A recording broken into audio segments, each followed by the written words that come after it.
Hello అండి. మీరు చూస్తున్నారు కదా, తోటకూర పులుసు కూర అండి. పుల్ల పుల్లగా చాలా టేస్టీగా ఉంటుంది. ఇది తోటకూరతో చేశానండి. ఇది తోటకూర ఐరన్ రిచ్ అండి. అనీమియా ఉన్నోళ్ళు ఈ తోటకూర వారంలో కనీసం 1-2 సార్లు తింటే చాలా మంచిదన్నమాట. దీన్ని ఫ్రైలాగా కూడా చేసుకోవచ్చు. ఫ్రై అంటే డీప్ ఫ్రై చేయకూడదండి. కొంచెం తోటకూరని కొంచెం ఉడికించేసి దాన్ని వెల్లుల్లి కారంతో పోపు వేసుకున్నా చాలా బాగుంటుంది. ఇప్పుడు నేను ఇందులో ఈ తోటకూర ఒక 2 కట్టలు తీసుకున్నాను, పెద్ద పెద్ద కట్టలు. దాంతో నేను పచ్చిశనగపప్పు ముందుగా కుక్కర్లో కడిగి పెట్టుకున్న పచ్చిశనగపప్పు అండి, నానబెట్టక్కర్లేదు. ఒక హ్యాండ్ఫుల్ పచ్చిశనగపప్పు వేసుకొని ఈ 2 కట్టల తోటకూర కూడా శుభ్రంగా కడిగి చిన్న చిన్న ముక్కలుగా చేసుకొని అది కూడా కుక్కర్లో వేసుకుంటున్నాను. ఇది మన చాలా సింపుల్గా ఈజీగా చేసుకునే కర్రీ అండి. అందులో విటమిన్స్, ఐరన్ రిచ్ ఉంటుంది, తర్వాత ఫైబర్ ఎక్కువ ఉంటుంది, కాల్షియం ఉంటుంది, చాలా హెల్త్ బెనిఫిట్స్ ఉన్నాయి ఈ తోటకూరలో. ఇందులో కొంచెం ఉల్లిపాయలు ఎక్కువ వేసుకుంటేనే బాగుంటుందండి. తోటకూర 4 ఉల్లిపాయలు అయితే నేను కొంచెం పెద్ద ముక్కలే కట్ చేసి ఇదిగో ఇలా వేస్తున్నాను. ఒక 5-6 పచ్చిమిరపకాయలు కూడా అలాగే వేసాను నేను. పచ్చిమిరపకాయలు వేసేసి తర్వాత చింతపండు, నేను ఒక పెద్ద నిమ్మకాయ సైజు చింతపండు నానబెట్టేసి వేడి నీళ్ళు పోసేసి పక్కకు పెట్టుకున్నాను అన్నమాట.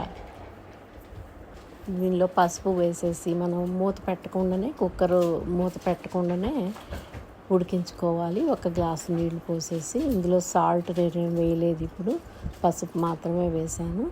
ఇది ఒక 5 నిమిషాల పాటు ఉడికాక కొంచెం అలాగే ఇందులో 5 మినిట్స్ మూత పెట్టకుండా ఉడికించుకున్నాక మనం అప్పుడు మూత పెట్టుకోవాలండి. ఒక 2 స్పూన్ల వరకు కూడా ఆయిల్ వేసుకున్నాను ఇందులో.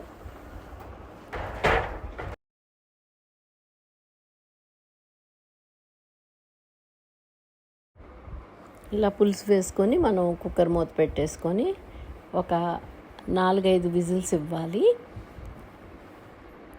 4-5 విజిల్స్ ఇచ్చేస్తే సరిపోతుందండి, మెత్తగా ఉడికిపోతుంది. కుక్కర్ మూత తీసాను. 4-5 విజిల్స్ వచ్చాక ఇప్పుడు కారం ఒక 2 స్పూన్ల వరకు, చిన్న స్పూన్ తోటి కారం, టేస్ట్కి సరిపడా ఉప్పు, మళ్ళీ కొంచెం ఇంగువ, ఇందులో ధనియాల పొడి 1 స్పూను వేసేసుకొని బాగా మనం గరిటెతో కానీ పప్పు గుత్తితో కానీ మెదుపుకోవాలి, బాగా మెత్తగా అయ్యేట్టు. ఇందులో ఒక గ్లాస్ నీళ్ళు ఆల్రెడీ పోసుకున్నాం కదండి, ఆ గ్లాస్ నీళ్ళు సరిపోతాయి అన్నమాట. కర్రీ చాలా టేస్టీగా ఉంటుంది. దీనికి మళ్ళీ మనం ఇలా మెదిపేసుకున్నాక తాలింపు పెట్టుకోవాలన్నమాట. ఈ కర్రీ రోటీలోకి, రైస్లోకి చాలా బాగుంటుందండి. రైస్లో అయితే కొంచెం నెయ్యి వేసుకుంటే తింటే చాలా చాలా బాగుంటుంది. ఒక చిన్న కడాయిలో కొద్దిగా ఆయిల్ వేసుకొని ఒక 3 స్పూన్లు ముందుగా ఆవాలు, మినపప్పు, జీలకర్ర వేసాను. తర్వాత 4-5 వెల్లుల్లి రెబ్బలు కూడా దంచి వేసానండి. వెల్లుల్లి బాగా ఎర్రగా వేగాలి. వెల్లుల్లి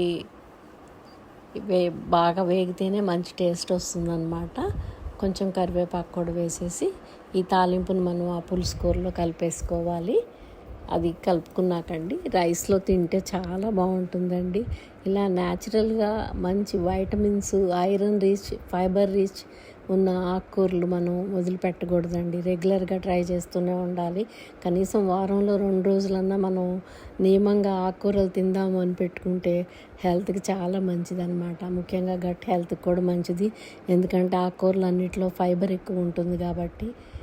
నా హెల్తీ రెసిపీస్ కోసం నా ఛానల్ ఎవరైనా ఇప్పటివరకు సబ్స్క్రైబ్ చేసుకొని వాళ్ళు ఉంటే సబ్స్క్రైబ్ చేసుకోండి. మీ ఫ్రెండ్స్ అండ్ ఫ్యామిలీ మెంబర్స్ అందరికీ ఫార్వర్డ్ చేయండి. ఉంటానండి. బాయ్. మీ కపిల.